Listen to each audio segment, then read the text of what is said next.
बिस्मिल्लाहिर्रहमानिर्रहीम। अस्सलामु अलैकुम।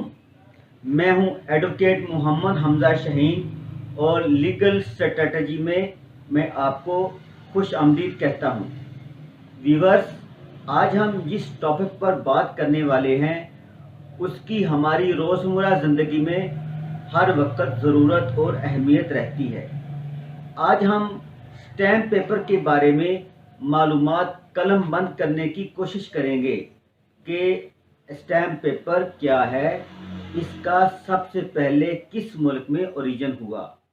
आप हमारे चैनल लीगल स्ट्रेटजी को सब्सक्राइब करें और घंटी के बटन को दबाएं ताकि हर नई आने वाली वीडियो का नोटिफिकेशन आपको बआसानी मिल सके। स्टैम्प पेपर के बारे में हमने और आपने बहुत सुना होगा। दिन ब दिन हमें इसकी ज़रूरत पड़ती ही रहती है। लीगल मैटर्स में, डॉक्यूमेंटेशन में, कोर्ट फीस जमा करने में इसकी ज़रूरत हमें पड़ती ही रहती है। गवर्नमेंट का ऐसा डॉक्यूमेंट जिसमें रेवेन्यू स्टैम्प प्रिंट होती है। स्टैम्प पेपर की मज़ीद अहमियत को जानने के लिए हमें दिए गए 4 पॉइंट्स पर गौर करना होगा। Number 1, stamp paper. Number 2, kinds of stamp paper. Number 3, legal value stamp duty. Number 4, registration of stamp papers. पहला पॉइंट ये है, स्टैम्प पेपर की वैल्यू इस वजह से ज़्यादा है कि कोई भी आप लीगल डॉक्यूमेंटेशन करो तो स्टैम्प पेपर पर कर दो तो इसकी वैलिडिटी बढ़ जाएगी बनिस्बत सादा पेपर के। इसकी वजह यह है, stamp paper court of law में एनफोर्सेबल होता है। आप सादा पेपर वाला डॉक्यूमेंटेशन लेकर कोर्ट ऑफ लॉ में एनफोर्स नहीं करवा सकते क्योंकि उसकी स्टैम्प ड्यूटी पे नहीं हुई होती। स्टैम्प पेपर वाला डॉक्यूमेंट कोर्ट ऑफ लॉ में एनफोर्सेबल होता है बगैर किसी वजह के। स्टैम्प पेपर ज़्यादातर बाइंग प्रॉपर्टी, लीगल ट्रांजैक्शन या गवर्नमेंट रेवेन्यू सोर्स जनरेट करने के लिए एक लीगल डॉक्यूमेंट है। स्टैम्प पेपर का ओरिजिन सबसे पहले स्पेन में हुआ, बाद में तमाम ममालिक ने इसको अडॉप्ट कर लिया। Kind of stamp papers.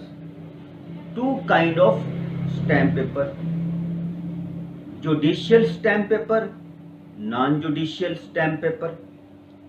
Judicial stamp paper से लीगल कोर्ट फीस पे करते हैं। कोर्ट फी पे करते वक्त कैश या ट्रांजैक्शन नहीं किया जाता, बल्कि जुडिशियल स्टैम्प पेपर मतलूबा मालियत के खरीद कर केस के साथ लगाए जाते हैं। मिसाल के तौर पर डेफामेशन, दावा इस्तकरार हक, चेक डिसऑनर और सिविल केसों में कोर्ट फीस 7.5% के हिसाब से जुडिशियल स्टैम्प पेपर खरीद कर लगाते हैं। मैक्सिमम कोर्ट फीस 15 होती है।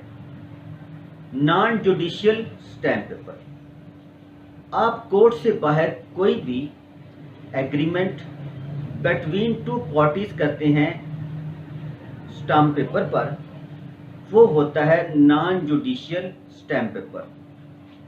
मतलूबा मालियत के स्टैम्प पेपर खरीदकर आप कोई भी डिक्लेरेशन, पावर ऑफ अटॉर्नी यानी मुख्तारनामा, GPA, general power of attorney यानी मुख्तार आम, स्पेशल पावर ऑफ अटॉर्नी यानी मुख्तार खास, agreement, affidavit, financial deals, contract, इकरारनामा, rent agreement, transfer deed, gift deed कर सकते हैं। डीड, कंट्रैक्ट, डील लिखवाते वक्त تو اس کو قانونی طور پر رجسٹر بھی کروانا ضروری ہوتا ہے۔ تو آپ کا یہ ویلڈ لیگل ڈاکومنٹ تیار ہے۔ جب بھی کوئی پارٹی یا ایک فرد منحرف ہوگا تو سیکنڈ پارٹی اس کو کورٹ آف لا میں انفورس کروائے گی، کیونکہ لیگل ڈاکومنٹ کی سٹیمپ ڈیوٹی بھی پے ہوئی ہوتی ہے۔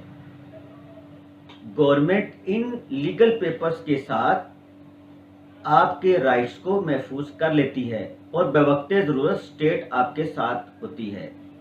گورنمنٹ نے اسٹیمپ پیپر کو آن لائن کر دیا ہے، فزیکل اسٹیمپ پیپر کو ریپلیس کر دیا ہے اور ای اسٹیمپنگ ویب سائٹ کو متعارف کروایا ہے۔ مطلوبہ مالیت کا چلان فل اپ کر کے چلان بینک میں جمع کروا کے اسٹیمپ پیپر حاصل کریں۔ اسٹیمپ پیپر سے ہماری کسی بھی قسم کے کنٹریکٹ کی لیگل ویلیو بڑھ جاتی ہے اور کورٹ آف لا میں لیگل ایویڈنس کے طور پر کام آتی ہے۔ جعلی اسٹیمپ پیپر بیچنے والے کی PPC سیکشن 255 کے تحت 10 سال سزا پلس جرمانہ ہو سکتا ہے۔ تو ویورز، پچھلے لیکچرز میں میں نے general power of attorney, special power of attorney پر تفصیل سے بات کی ہے۔ دونوں پاور آف اٹارنی کا اسپیسیمن 1000 روپے والے اسٹامپ پر لکھا جاتا ہے اور سب رجسٹرار کے آفس میں جا کر رجسٹر کروانا پڑتا ہے۔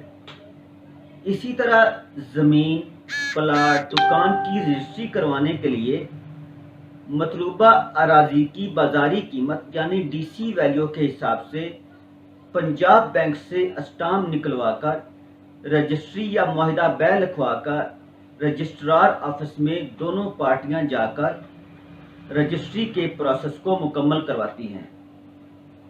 تو فرینڈز، آج ہم نے اسٹیمپ پیپر کے بارے میں بہت ہی تفصیل سے سیکھا اور جانا، اور آپ اسٹیمپ پیپر کے بارے میں کچھ بھی پوچھنا چاہیں تو کمنٹ سیکشن میں جا کر آپ پوچھ سکتے ہیں۔ میری اس کاوش کو اپنے دوستوں کے ساتھ زیادہ سے زیادہ شیئر کریں اور لائک کریں۔ Thanks for watching. اللہ حافظ۔